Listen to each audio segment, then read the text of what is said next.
Oi, Pastor Lucinho, meu nome é Kellen.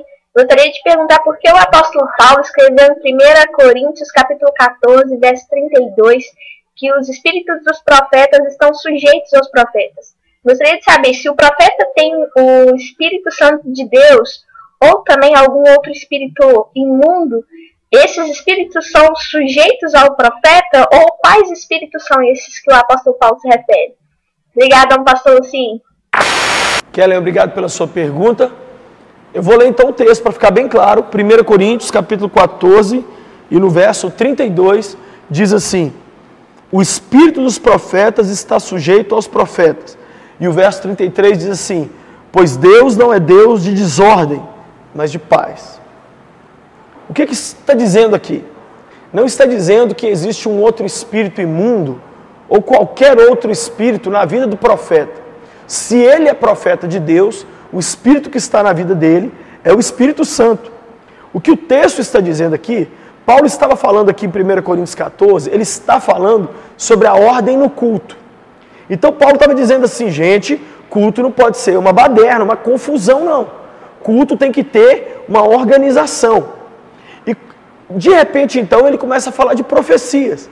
Eu já fui em igreja onde as pessoas começam a ficar de pé e entregam a palavra profética, e de repente, então Paulo estava dizendo assim, é preciso que haja uma ordem. Como que essa ordem vai ser feita? Ela vai ser feita através do próprio profeta. Por quê? Porque o Espírito Santo, a manifestação de Deus, ela é controlada pela pessoa.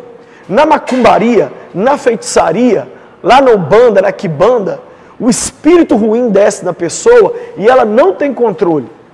Mas o Espírito de Jesus, as suas manifestações, elas estão debaixo da autoridade do profeta.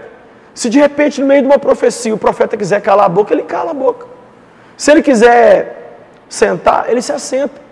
Então, o que o texto está dizendo é o seguinte, Paulo está dizendo, não vem ninguém me dar desculpa de que perdeu o controle não. Porque no reino de Deus, até as manifestações mais poderosas do Espírito Santo são feitas debaixo do poder e do controle do profeta. Deus deixa o servo dele controlar a situação exatamente para que não perca o controle e exatamente para que não vire, muitas vezes, uma gritaria e um falatório sem sentido. Então, quando o texto diz, o espírito do profeta está sujeito ao profeta, está dizendo, Deus não vai admitir confusão no culto. Deus não é Deus de desordem. Então a pessoa está falando em línguas estranhas. Ela tem o controle de parar. Ah, eu perdi o controle. Não.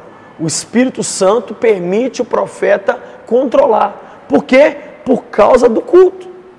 Porque imagine, o pastor está pregando e alguém começa a orar em línguas, orar em línguas, orar em línguas, orar em línguas. E aí? É a hora de ouvir a palavra.